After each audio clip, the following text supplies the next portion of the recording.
လာပါရှင်ရွှေစင်ဗီဒီယိုလေးမလာတာကြာပြီပေါ့နော်ဒီမှာဒီတွဲကတန်စိန်တွဲနော်ဒါဆိုနှစ်တရာကြီးခဲ့ပါရှင်ဒီကနှစ်တရာကြီးနဲ့ခက်ပြီးထားပါတယ်ရှင်အရန်လာတော့ရွှေစင်ရဲ့စီမှာပဲရှိတဲ့ဒီဒီဇိုင်းနော်ဒါလေးတစ်ခွင်းပါမယ်အဲ့ဒါလေးကရွှေစင်ငါဟာနော်3သိန်း900နဲ့မှဒါလေးကဒီလိုလေးနှစ်ခွင်းထည့်ပြီးထားရနော်ဒီစည်းလေးလည်းထည့်ပြီးထားပါတယ်ရှင်နော်အရန်ကိုလာတော့သူကတစ်ချက်ပြမယ်နော်ဒါလေးဆိုရင်တစ်ချက်ပြမယ်နော်ရွှေစင်နောက်ကျောမှာဆိုရင်လည်းရှေ့မှာပြထားရွှေစင်ကတကွင်းကို2000ခွဲရောင်းတာနော်တကွင်းကို2000ခွဲရောင်းတာကဒီမှာရွှေစင်ကဒီမှာနော်ဒါလေးရောဆိုရင်2ကွင်းပေါ့နော်ဒီမှာနော်အရန်ကိုလာတော့နော်ဒါလေးကကြာကာလာကွဲလေးထည့်ပြီးထားရင်နှစ်ထည့်ပေါ့နော်ရွှေစင်စီမှာပဲရှိတဲ့ဒီဒီဇိုင်းလေးပေါ့နော်အရန်လာတော့ဒီမှာဒါဆိုရင်လည်းရွှေစင်က2000ခွဲရောင်းတဲ့ကွင်းနော်တစ်ချက်ဖြန့်ပြ2000ခွဲရောင်းတဲ့ကွင်းမှာရှင်ဒီလိုမျိုးလက်ကလေးကိုပူးထားတာဒီလိုမြန်မြန်လှလှလေးခက်ပြီးထားပါတယ်နော်အဲ့ဒါကမှ2000ခွဲကရွှေစင်ကဒီမှာ3ကွင်းရှိပြီနော်အဲ့ဒါက9000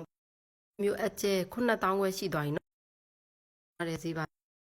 မမြတ်ပါဘူးနော်ရွှေစင်ချစ်တော်တွေရွှေစင်ကိုစိုင်းကြီးတွေအများကြီးရှိအောင်မှာရွှေစင်ကိုအားပေးတဲ့ကာကာတွေကိုချစ်တဲ့အနေနဲ့ရွှေစင်ကဒီလိုမျိုးစစ်ပါရှင်လက်ရက်ကန်းတဲ့စစ်ပါရှင်နှစ်တရာနဲ့ခတ်ပေးထားတာကရွှေစင်နှစ်ထည့်ပါတယ်နော်တကယ်နှစ်တရာနဲ့ခတ်ပေးထားတာပါရှင်ဒိုင်းမွန်ချီတော့မဟုတ်ဘူးပေါ့နော်နှစ်တရာရိုးရိုးနဲ့ခတ်ပေးထားတာပါရှင်နော်ဒါလေးက280နဲ့ခတ်ပေးထားတယ်နော်ဒီမှာနော်အရန်ကိုလာတော့ပါရှင်အဲ့ဒါတန်ရင်မြန်တယ်နော်ရွှေစင်ကစိုင်းကြီးတွေအများကြီးရှိအောင်ရွှေစင်ကိုချစ်ခင်အားရွှေစင်ကိုချစ်ခင်အားပေးတဲ့ကာကာတွေကိုချစ်တဲ့အနေနဲ့အချစ်စီလေးနဲ့ရောင်းပေးတာပါရှင်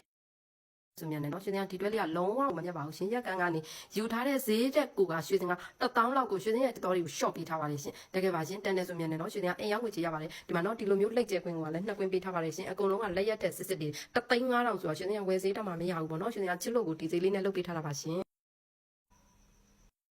ဘယ်မှာမှမရတဲ့ဈေးနော်ပြီးကြတော့ဒီဒီဇိုင်းရွှေစင်ရဲ့ဒီဒီဇိုင်းဆိုလည်းဘယ်မှာမှမရှိတဲ့ဒီဇိုင်းပါရှင်4000ကျော်2ကိုက်ကျော်ပေါ့နော်2ကိုက်ကျော်ကွင်းကြီးပါရှင်2ကိုက်ကျော်တဲ့ကွင်းကြီးပါရှင်နော်ရွှေစင်ပုံမှန်2900ထိရောင်းတဲ့ဒီလိုမျိုးကွင်းတွေရောက်ပါတာနော်အဲရောင်းဝေချရပါတယ်လုံးဝစရံငွေကျိုးလဲစရာမလိုပါဘူးရှင်ရွှေစင်ကိုချစ်ခင်အားပေးတဲ့ကာကာတွေကိုရွှေစင်ကချစ်တဲ့အနေနဲ့အချစ်ဈေးလေးနဲ့ရောင်းပေးတာပါကျေးဇူးအများကြီးတင်ပါတယ်ကျေးဇူးပါရှင်